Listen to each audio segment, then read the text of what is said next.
You wake up at 6:47 in the morning, not because you want to, because you have to. The alarm goes off and your body moves on autopilot.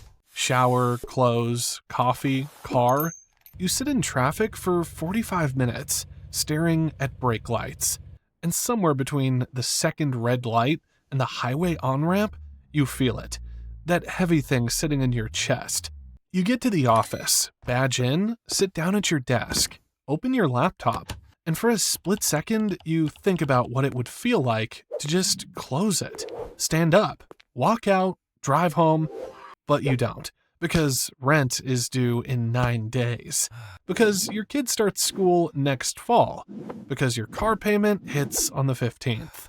So you stay, you answer the emails, you sit through the meeting that could have been a message, you laugh at your manager's joke that wasn't funny, and you do it all over again tomorrow. Most people think they hate their job. Here is what's actually going on.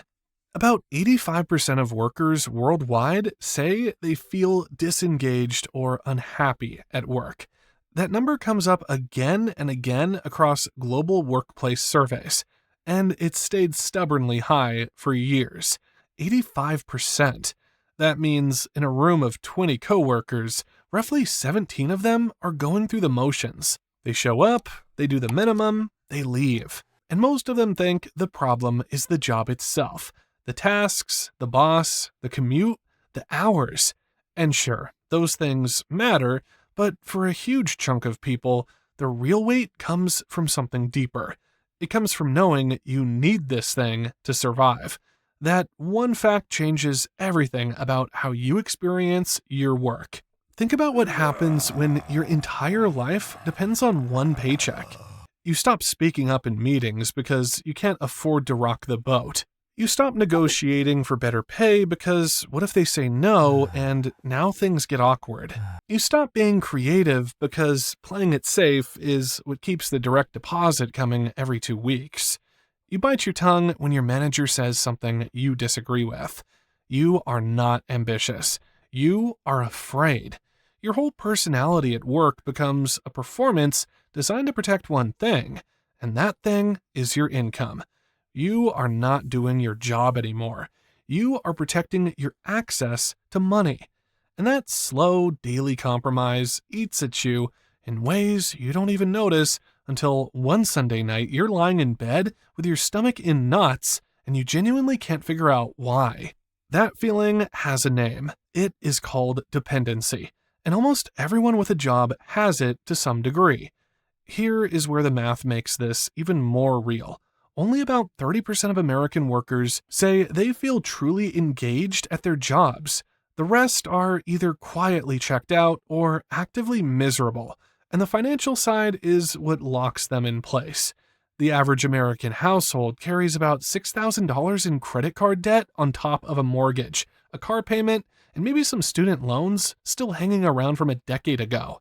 When your monthly obligations run that high, walking away from a paycheck feels like jumping out of a plane with no parachute.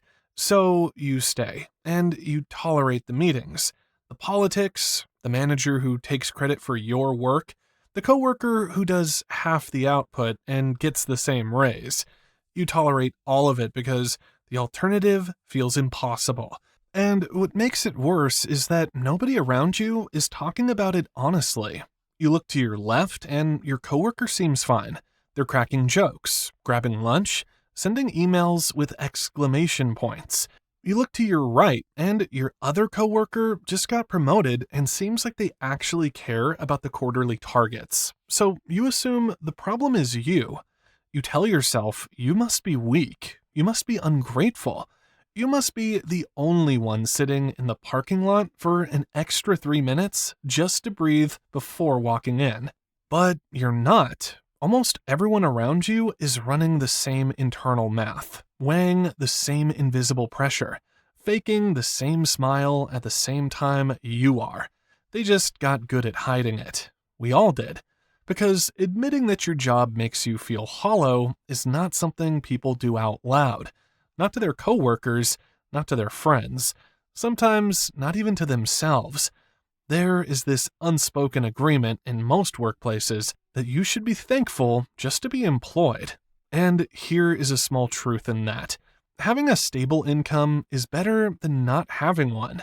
But gratitude and misery are not mutually exclusive. You can be grateful for the paycheck and still feel like something inside you is slowly going dark. You can appreciate the health insurance and still dread Monday morning with your entire body. The problem is that our culture treats employment as an identity. When someone asks who you are, one of the first things you say is what you do for a living. And when what you do for a living makes you feel small, that smallness seeps into everything else. The way you see yourself, the way you talk to your partner, the energy you bring home, the things you stop dreaming about because dreaming feels pointless when you know you can't afford to chase anything. And here is the part that should make everyone pay attention. If you're still watching and are enjoying this video, I'd appreciate it if you could hit subscribe. This trap is not built by accident. It is designed. The entire structure of modern employment is set up so that the moment you get comfortable with a certain lifestyle, you need that exact income to maintain it. You get the apartment, so now you need the salary. You get the car, so now you need the job to cover the payment. You upgrade your phone plan, your subscriptions, your kids' activities, and every single one of those upgrades becomes a chain. Not because spending is wrong, but because nobody teaches you to build a gap between what you earn and what you need. That gap is where freedom lives, and without it, every job you take becomes a cage with decent lighting and free coffee. The golden handcuffs are not just for executives making $300,000 a year. They are on the wrists of anyone earning $40,000 who has structured their life to need every dollar of it. The trap scales with your income. It does not care how much you make. It only cares how much you keep. And this dependency does real damage over time. Research on job satisfaction and mental health shows that people who stay in roles they resent start developing problems that follow them home. Anxiety that doesn't shut off at 5 o'clock, sleep issues where you're staring at the ceiling running tomorrow's problems on a loop, irritability with people who did nothing wrong, exhaustion that no amount of weekend sleep can fix. Burnout becomes the baseline, and you forget what it felt like to have energy for anything outside of work. Your relationships suffer because you're bringing that heaviness through the front door every single night, and your family can feel it even when you don't say a word. Your health suffers because stress hormones don't care that you're technically off the clock. The longer you stay in a situation where you feel trapped, the harder it gets to imagine anything different. You start believing this is just what being a grown-up feels like, that everybody goes through this, that wanting more is selfish or unrealistic, and that belief is the most dangerous part of the whole cycle. Now, some of you watching this are thinking, yeah, Dave, that sounds right, but what about people who genuinely have terrible jobs? And that is a fair point. Dependency is a massive driver of dissatisfaction, but it is not the only one. Toxic managers who gaslight you or micromanage every decision. Dead-end roles where there is zero path to growth and nobody cares about your development. Companies whose values make your skin crawl when you read the internal memos. Workplaces where the culture is basically survive or get pushed out. Those little things are real and they matter on their own. A bad boss alone can wreck your mental health regardless of how much money you make. Skill mismatch is another one that nobody talks about enough.